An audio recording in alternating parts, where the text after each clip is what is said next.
Hello friends, कैसे हैं आप सभी। आज का हमारा टॉपिक है role and function of mental health nurse. आज हम पढ़ेंगे कि एक मेंटल हेल्थ नर्स के क्या रोल होते हैं और उसके क्या फंक्शंस होते हैं एक पेशेंट को केयर प्रोवाइड करने में। फर्स्ट इसमें हम पढ़ेंगे थेरेपेटिक रोल। मतलब जो एक नर्स है पेशेंट को ट्रीटमेंट प्रोवाइड करती है तो उसमें उसका क्या रोल होता है। इसके अंदर हम पढ़ेंगे build a trusting relationship with patient.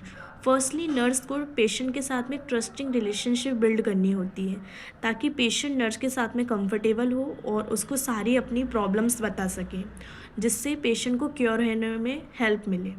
Second इसमें आता है provides emotional support and uses therapeutic communication. इसमें एक नर्स जो होती है उसका रोल पेशेंट को मेंटल सपोर्ट के साथ में इमोशनल सपोर्ट भी प्रोवाइड करना होता है। पेशेंट के जो बिलीव्स हैं, जो इसकी स्पिरिचुअल थिंकिंग है, उस पे भी एक नर्स को काम करना होता है, उसको इमोशनल सपोर्ट प्रोवाइड करना होता है। और यूजेस थेरेपेटिक कम्युनिकेशन, इसके साथ में एक नर्स को पेशेंट के साथ में थेरेपेटिक कम्युनिकेशन भी बिल्ड करना होता है। नेक्स्ट हमारा पॉइंट आता है केयर प्रोवाइडर। जो एक नर्स है पेशेंट को कैसे केयर प्रोवाइड करती है। केयर प्रोवाइडर भी एक नर्स का रोल होता है। इसमें फर्स्ट आता है give direct care in hospital and community to people. जो एक नर्स होती है वो पेशेंट को हॉस्पिटल में और कम्युनिटी में डायरेक्ट केयर प्रोवाइड करती है। मतलब वो किसी के थ्रू केयर ना प्रोवाइड करके डायरेक्ट जो भी उसकी प्रॉब्लम्स है उसको सॉल्यूशन प्रोवाइड करती है और उसको मेडिकेशन प्रोवाइड करती है। सेकंड इसमें आता है observe patient behaviour and maintain a safe environment.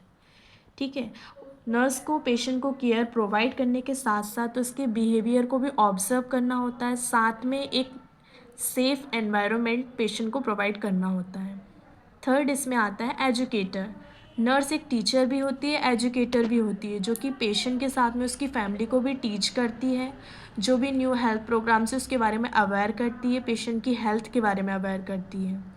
Teaches patient about illness medicine and lifestyle.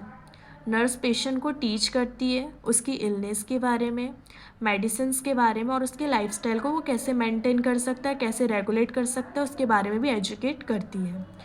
Fourth point हमारा आता है मेडिकेशन रोल। केयर के साथ साथ में नर्स का एक इम्पॉर्टेंट रोल होता है पेशेंट को मेडिकेशन प्रोवाइड करना। नर्स पेशेंट को जो भी ड्रग्स और मेडिकेशन प्रोवाइड करती है वो करेक्टली एडमिनिस्टर करती है, राइट टाइम पे, राइट रूट पे, और पेशेंट को उसके बारे में इन्फॉर्म भी करती है और उसके साइड इफ़ेक्ट के बारे में बताती है। फिफ्थ पॉइंट हमारा आता है रिहैबिलिटेशन रोल। रिहैबिलिटेशन रोल का मतलब होता है कि जो पेशेंट इलनेस से सफ़र कर रहा है उससे पहले जो वो स्टेबल था उसी कंडीशन में उसको वापस पहुंचाना, उसको डिसीज़ से क्योर करना, इसे हम कहते हैं रिहैबिलिटेशन। रिहैबिलिटेशन में जो नर्स होती है उसका बहुत बड़ा रोल होता है। Help patient to regain confidence and daily life skills.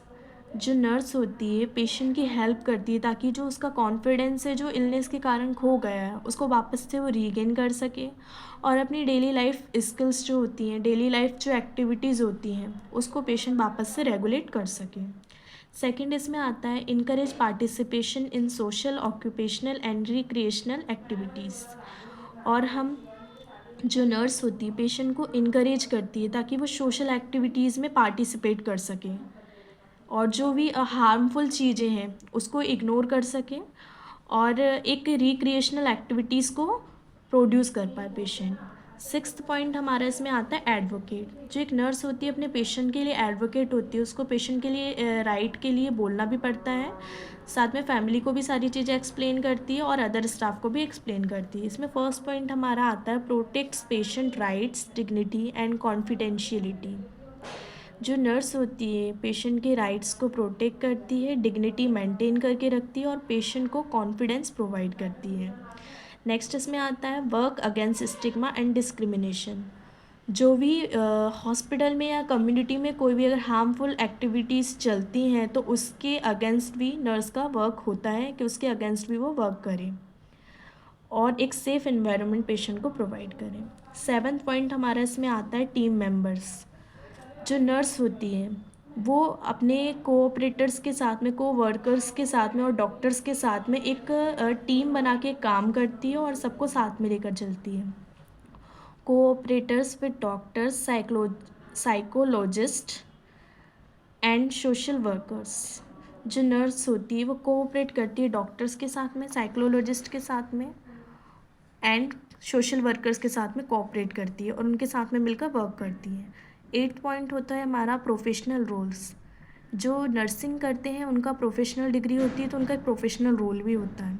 Follows ethical standards, जो भी हमारे इथिकल स्टैंडर्ड्स होते हैं उसको एक प्रोफेशनल नर्स को फॉलो करना होता है। सो फ्रेंड्स, आज का ये टॉपिक हमारे यहीं पे क्लियर होता है। अगर आपको कोई भी डाउट लगता है तो आप कमेंट बॉक्स में मुझे कमेंट करके बता सकते हैं। Thank you so much.